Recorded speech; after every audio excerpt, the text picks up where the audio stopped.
Hey everybody, this week's episode is brought to you by Deep Creek Glassworks. Ornaments, pendants, straws, marbles, wine glasses, and functional glass, all unique, durable, and handcrafted. Support a local artist and visit Tanner at Deep Creek Glassworks. That's www.etsy.com/shop/Deep Creek Glassworks. That's WORX. Their creations are stronger glass than what you'll find in stores, so take it from their hands into your home at Deep Creek Glassworks. And just for our listeners, if you enter promo code SUPERFUN, you'll get 10% off of your next order. Once again, that's www.etsy.com/shop/Deep Creek Glassworks. Welcome back for another episode of Super Fun Game Review Podcast Go. Find us on Facebook.com/SuperFunPodcast, Twitter.com/SuperFunPodcast, Patreon.com/SuperFunPodcast, Instagram at SuperFunPodcastGo, iTunes at Superfun Game Review Podcast Go. Thanks and enjoy the show.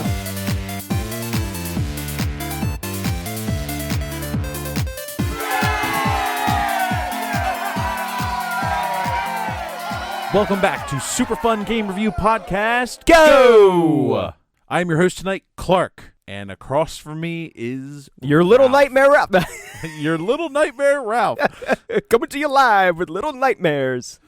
All right, guys, so tonight we are going to be covering Little Nightmares. There's no speaking in the game, so it was really hard to come up with quotes. Oh, that's true. Yeah, what like I can't even think of like a noise or maybe something the chefs, the chefs when they see you, they're like, ooh. Yeah, there's a lot of groaning, slopping noises. What's this game about? People eating? Kind of. It's all about food. eating, actually. Oh yeah, that's what. Okay, so just like, Yeah. well, there's my quip. All right, initial thoughts. I had no idea what to expect. Really, there was some talk and speculation that this would be similar to Inside or Limbo, that kind of high art side scroller with vague story. Initially, it seemed very, very Inside like. And as we went on, it became clear that it was definitely different. The art being a lot more stylized, I got Tim Burton feels right away. Like Tim Burton, side-scroller video game, creepy, dark, foreboding, that kind of thing. But yeah, I'd never heard of this game before we decided to play it. My first exposure to the game was I saw like the collector's edition on Amazon for like $40, and I was like, huh. What is this game? Was it like a big box or? It was a big box. It had like some collectibles and stuff like that in it. I went to try to find it today, and it sells for like $150. Of course. Yeah, because of course it does. But so like I like looked into it, and I was like, oh, is this more like Lovecraftian? And it wasn't. I think you hit it right on the head there. Like that, it's like very Tim Burton-esque. Like I got a lot of Nightmare Before Christmas. Yeah, Nightmare Before Christmas vibes from it for sure. Especially the first guy. Yeah. The first the librarian or the janitor. The janitor, yeah. Yeah, the janitor is weird. So let's move into development. Game development. This game was developed by Namco Bandai. I honestly don't really have anything to say other than it uses the Unreal 4 engine, which I was surprised to see. Yeah, you don't see that in a lot of like the smaller indie games that they shell out for a big engine like that. Well, is it indie if it's Namco Bandai? It just like fits the indie niche. You know what I mean? Like it's a short, almost retro in its mechanics. Well, I actually think the mechanics are pretty deep. Okay. For a game like this. Like, I felt like there was way more... subtlety? No, interaction with the environment than a lot of the other games.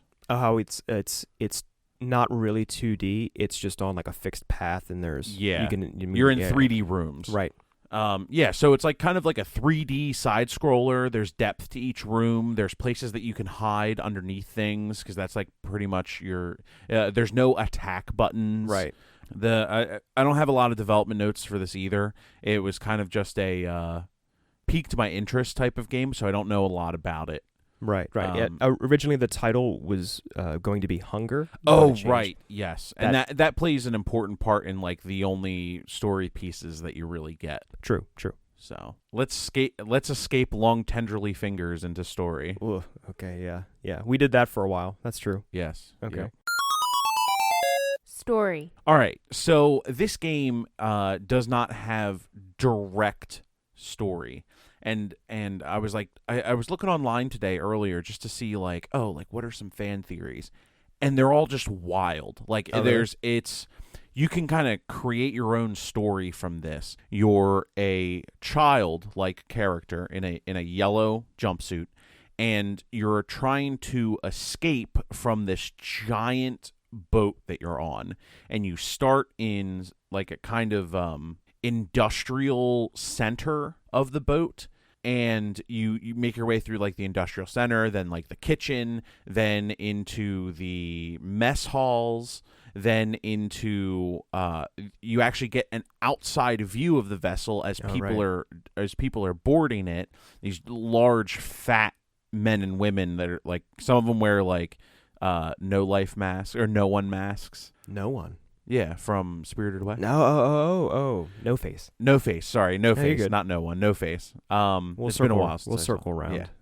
Yeah. So then you end up in I guess it's like the ladies' quarters, which is the final boss of this, and she seems to have these really crazy supernatural powers, and she's kind of afraid of mirrors, so you find a mirror and you defeat her by making her look at her own reflection. That's 5 or 6 times. Yeah, 5 or 6 times.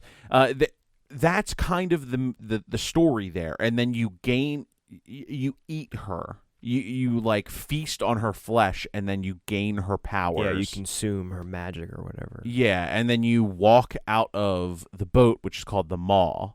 And at the end of the game, you're kind of just standing there waiting, maybe to be rescued or to unleash your power or to have rid the world of a thing. There's a lot of interpretation left at the end of it. All right, so I have 2 knocks against the story. One, I wish there was a little more direction in terms of the story. I would like some more pieces there in the beginning. See, the thing that works about Inside is that Inside tells a story and then leaves the ending to interpretation, whereas this leaves a lot of interpretation to the beginning and the motives of the character and stuff, and then definitively ends the story. Interesting. It's weird. Like they like bookend like the possibilities of like what could happen, because you don't have any options. Like so throughout the game you're also saving these little gnomes, and then you don't get the option, but there's like one trying to feed you and feed you some meat. Yeah, feed you some meat, because you get like hunger pains essentially throughout, because you've been starved like all the other children on this boat. Yeah, I don't know if it happens once or multiple. I think it's multiple once times. Once per chapter is what I was thinking. Yeah. It's just like this hunger where you lose some of your abilities, and the screen like starts to fade to black or whatever, and all you can do is basically keep walking to the left. Yeah. Keep walking right. Right or left. Oh, later we go left a bit. Yeah. Yeah. So it's like you just gotta find whatever to eat, and then like you eat a rat. Yeah, it slowly progresses where it's like, oh, here's some meat that's like cooked. And it's like, here's a live rat. Oh, sorry. Here's raw meat. Yep. Here's a live rat that's like stuck in a trap. You eat that. Then here's your buddy or one of your buddies offering this you a gnome sausage. who's literally offering you a sausage, and then you just fucking eat him instead. Right. And then you progress up to finally the lady. Yeah. Right. So the mistress. It's really a weird story. So like I think the story as a whole kind of I feel like I would have liked it with the original title of Hunger more so than Little Nightmares, because I don't see Little Nightmares in this, but I see Hunger as like the driving force behind it. And if you think about just hunger in general, it's like, oh, the first time you're hungry, you'll eat something that's like, and if you get really, really hungry, you'll eat something that's like, isn't good for you, but it's there. And then it's progressive, like, okay, now you're like starving. You'll eat anything.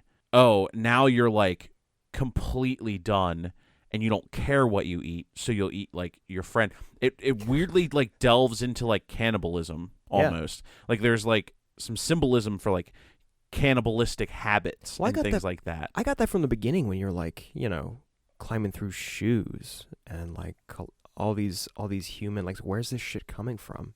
And I hate to say it, but the shoes specifically reminded me of imagery of like the Holocaust, where they would just be like all the jewelry stacked up, all the shoes stacked up, all the personal belongings just filed and stacked away. Like it's that eerie. that refinery in the beginning, and when you're running from the janitor, like the janitor specifically has like these really long.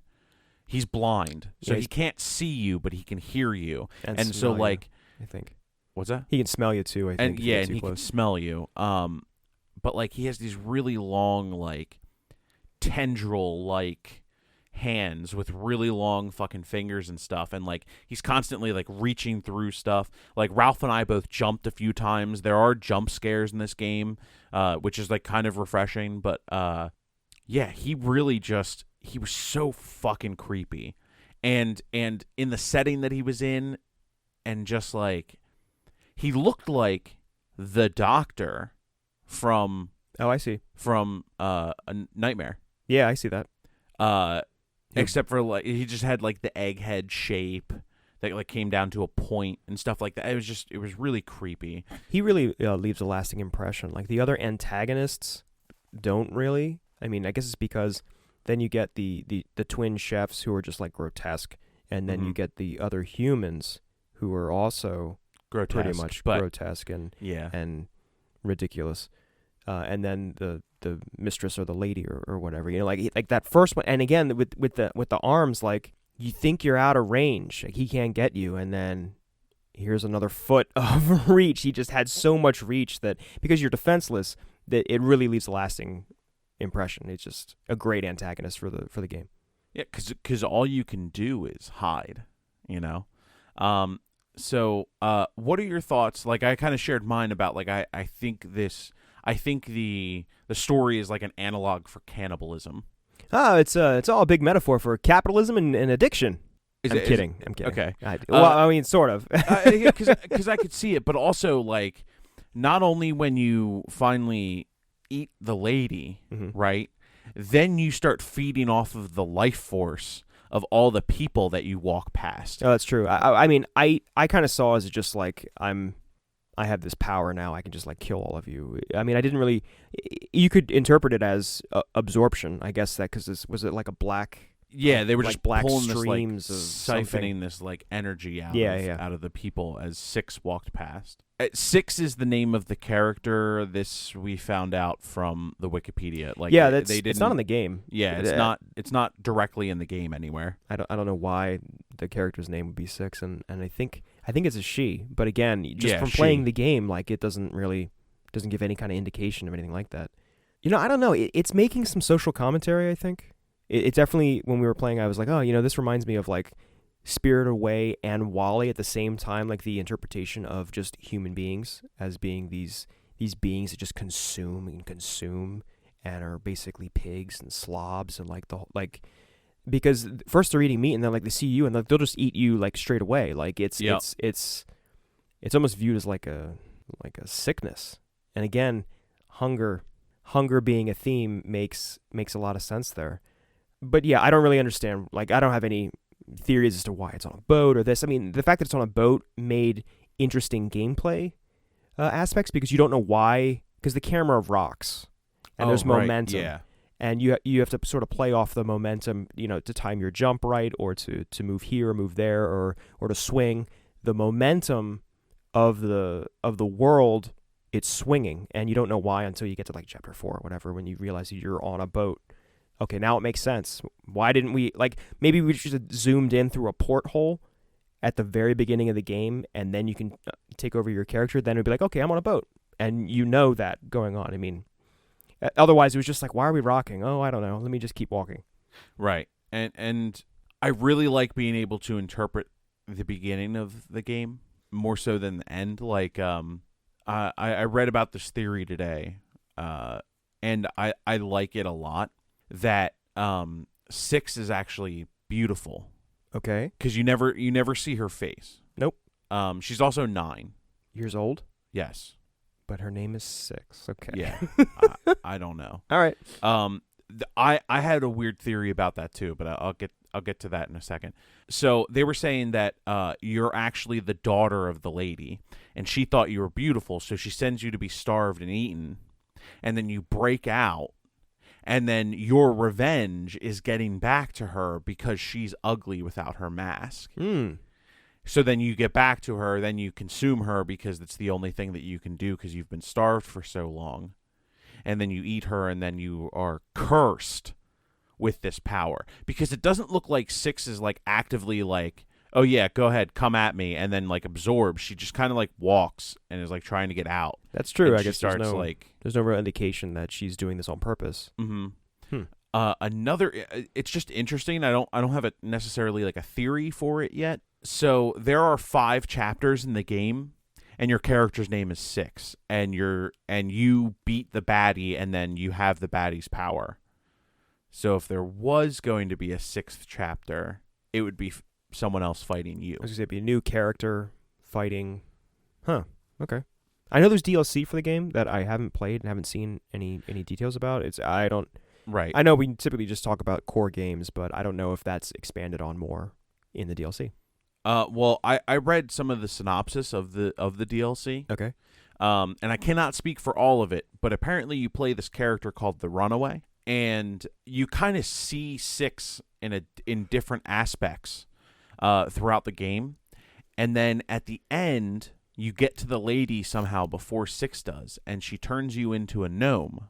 And then at the end of the last DLC for this game, you find yourself in a room as a gnome with a sausage, alone with a sausage, and you pick up the sausage. What kind of game is this? And then Six is there, and you're the gnome that gets eaten by Six in her slow descent into madness. Really, descent into darkness. Darkness.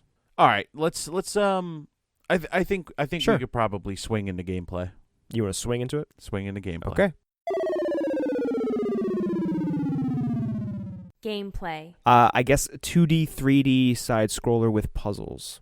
No real combat to speak of. Evasion, platformer. Well, it's very Yeah. that's like very generic terms that Platformer? you could put to it, but like specifically, like there's a lot of puzzle solving, pushing and pulling objects to kind of get your way. Like there's a lot of like disable this trap over here, and then it unlocks a door a few panels away. There's a lot of cinematic running from a giant enemy that can kill you, but you can't really defend yourself against. True. There's some really interesting stuff that they did with the environment. I know we keep talking about it. It's very obviously it's the biggest thing that we took away from this game. When you finally beat the janitor, The guy with the long arms. yes. The guy with the long arms. He corners you in a room, and there's a cage that blocks a doorway, and then he reaches his arms in, and he can touch pretty much the entire room. So he's like feeling around with his arms, and you have to run up to the cage, grab onto the support bars of the cage that's crushed, pull them out, and then it slams down on his arms. Yeah, it's a vertical door. It comes down like a guillotine and cuts his arms off Yeah. at the shoulder, and you just hear him like and run away. I actually thought that maybe he'd show up later as like Stumpy, but Well, see, I don't know if it even cut his arms off fully. I think it just like squeezed them to the point where he couldn't use them anymore. oh, Because I accidentally, when we were playing, remember I accidentally ran into his hand, and his hand started grabbing at me as I like ran past it. I was like, "Oh fuck! Oh fuck!" yeah, and you sort of like shook him off. Yeah. That I think that's like probably some of the best mechanics in the game. There's a lot of really interesting, like, you know, swinging. There is some like you have to be aware of like how 3D the game is at times. The focus on sound I really liked with the twins, where you had to go turn the TV on to distract him to get the crank and all that stuff, and you have to basically avoid, like you're climbing on shelving, and you have to avoid like knocking over this Jack in the Box or this what do they call it? The little monkeys. Well, that was the janitor. That was still was that the that was the janitor because he would reach up the bookshelves. Oh, you're right. It is and still try to grab you. Okay, again, memorable guy. I think that's I think it's the best part of the game is right in the beginning. I think they put their best foot forward for the game. Yeah, that was all the janitor. I liked the chase scenes with the twins though, the twin chefs, because there's this really awesome scene where you pretty much break free, and it's like the last part of the level, and you're running from them, and they like throw a wine bottle at you, and you have to jump on three boxes and jump onto a meat hook. Like, that was a really cool, like, cinematic scene, and there were many moments where either Ralph would pull it off or I would pull it off, and we would both just look at each other and be like, holy shit, that was close. Because it's by hairs that you're getting away from some of these things. It requires, like, perfect timing. And that, like, intensity, I think, is the gameplay. Like, when you have these really intense or just tension, because you're like, oh, fuck, I have to, like, plan out my next, like, 4 moves or else I'm fucked. Right. I think that's where the gameplay shines, is, like, those moments. Yeah, and come to think of it, I think they tried to capitalize on that in the last chapter, where it's basically, I called it the action chapter when we played, if I remember right. Yeah. Chapter 5 was like, you just got to run from humans the whole time. Yep. And a lot of the nuance was gone at that point. It was just sort of like run, jump, slide, run. Perfect climb. time it or you're dead. Yeah. Yep. But if it's a really well-constructed chapter where it had a blend of things and then it finishes with one of those adrenaline rush, like, get the hell out of here quick. It's an open plane or whatever, and you just got to get away from whoever is chasing you, and then you make the quick escape. Like those were some of the best moments. Let's feel our way into graphics. Oh, what? Ugh. Let's feel our way.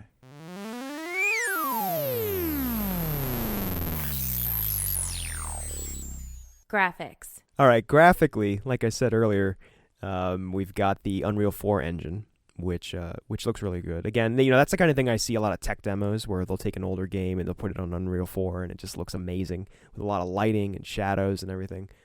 This was very stylized, like we said, but very, very enjoyable to look at because the gameplay is sort of, I want to say, simple or straightforward or refined.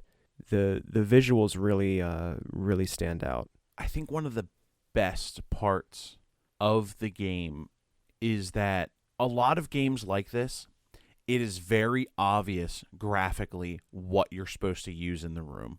And in this, you had to really think sometimes. Because, like, sometimes it just looks like it's just, a bunch of crates in the background, but you're like, oh, I can climb these because they're just sitting here. And just because they're rendered the same as the rest of the room, they don't stick out.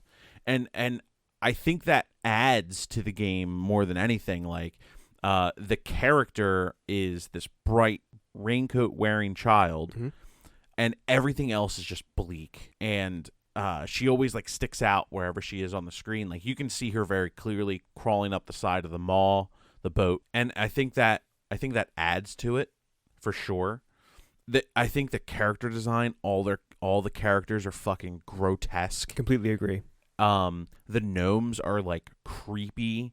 At first, I thought it was going to be another enemy, and man, I was wrong. Oh yeah, because we skipped over the little, like, black like worm deals that would just, like, encircle you and squeeze you or whatever. Yeah, they were really fucking creepy. They made me kind of panic because the second you touch one, it's over. Yep. Because they would just coil you up like a really quick snake and just you were dead. And I really honestly I think that the graphics drive this game a lot. I think if this game was less graphically adept, it wouldn't work as well. Yeah, if it were 16-bit, maybe not. Well, of course, but I mean, like, well, maybe so. Depending, you can have a 16-bit game that's beautiful. I don't know why I said that. Yeah, I you know what I'm kind of trying to say though. I mean, it's yeah. If this were ugly and it really pushed gameplay, that's a whole nother thing. I mean, I stopped specifically to make you check the lighting on that one spot. You remember? I was like, "Oh, dude, check out the lighting here," and I, like, moved back and forth over that grate. Oh, we didn't talk about the lighter at all in terms of mechanics. Like, you have a lighter. Oh, right, yeah. And that's, like, the only thing that you really can do, and it's, you can use that obviously to shine light on different areas, and then also to light lanterns, which act as save points. So they focused a lot on the the lighting for your lighter and the lighting in general.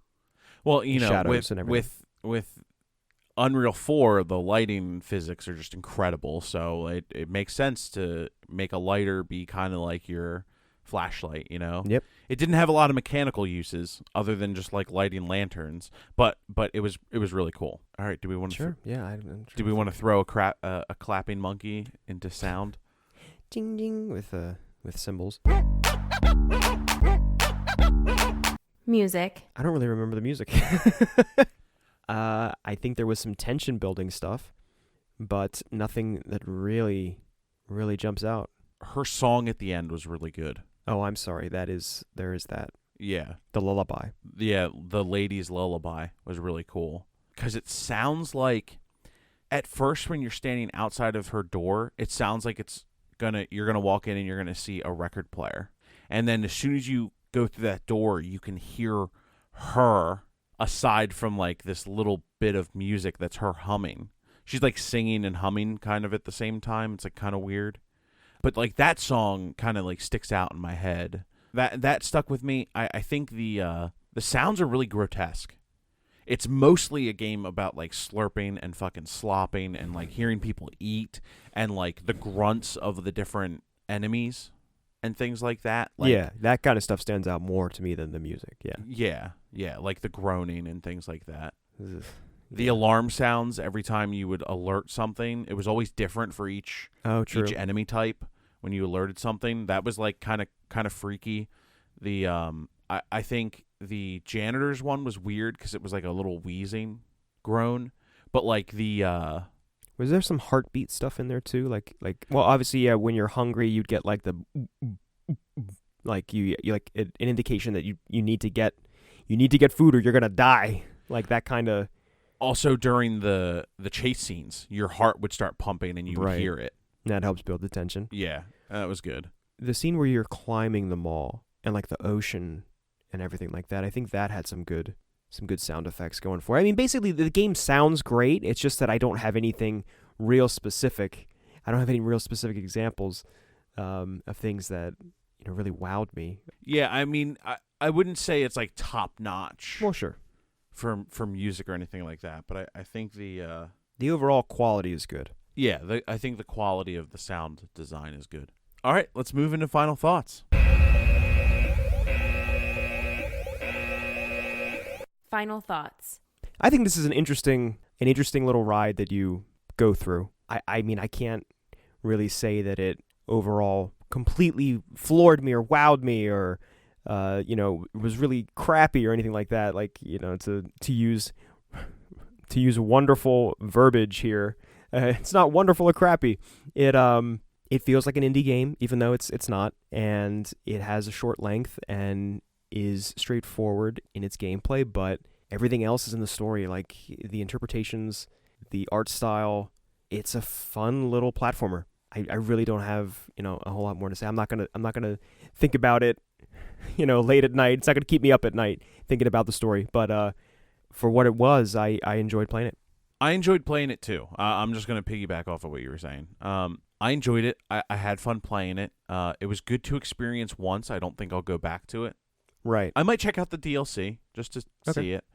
I think that might be worth it. It's like Inside to me, where I want to play it once and my experience with it is that's it. What I thought was most interesting about this game is just the puzzles themselves. I thought the puzzles were really interesting. And I thought they kind of did not necessarily unique, but the weird kind of twists and turns that happen in the game. I liked the enemy design. I liked a lot of the different aspects of this game, but the replayability is not there for me. No, I hear that. And so, I also wish I had more context in the beginning and less context in the end. Right. That's how I would have made this game if it was me. I would have given our character a goal and then let everyone interpret the ending. Or give them a choice at the end. Maybe give them a choice at the end. Okay. It's too simple and small to really do choices. Sure, yeah. There aren't any. This is a linear story. Yeah. It's just weird that like there's like no context a ton of context that kind of just stamps it, you know? So Yeah. I liked it, but I don't necessarily think it's end-all, be-all amazing. Right. All right, so let's... Devour our way into the score. No. Yes, let's devour our way into the score.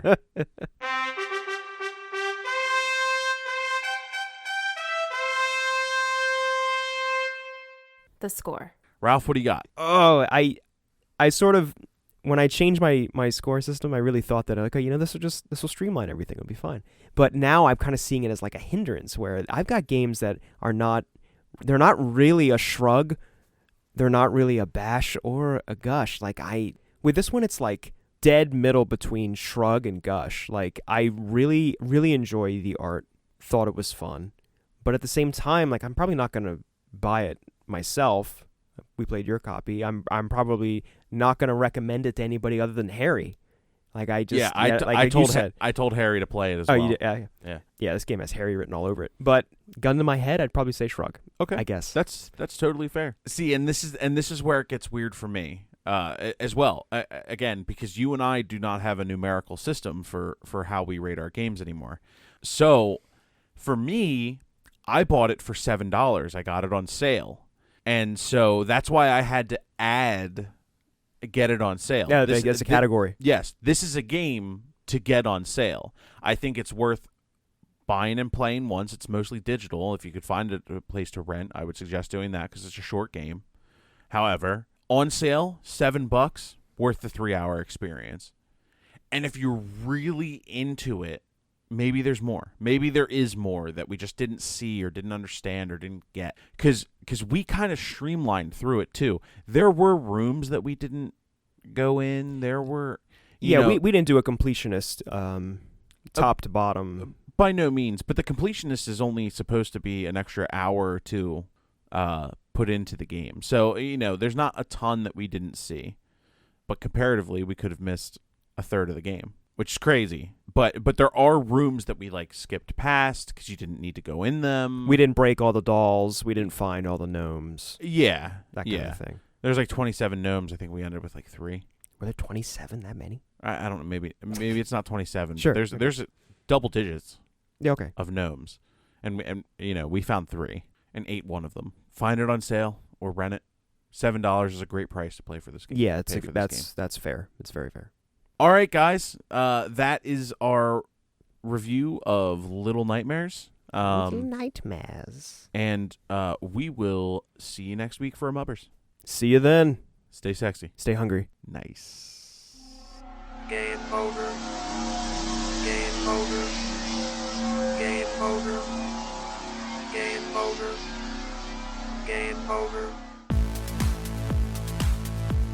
Thanks for listening to Super Fun Game Review Podcast Go. Stay up to date on our Facebook at facebook.com/superfunpodcast.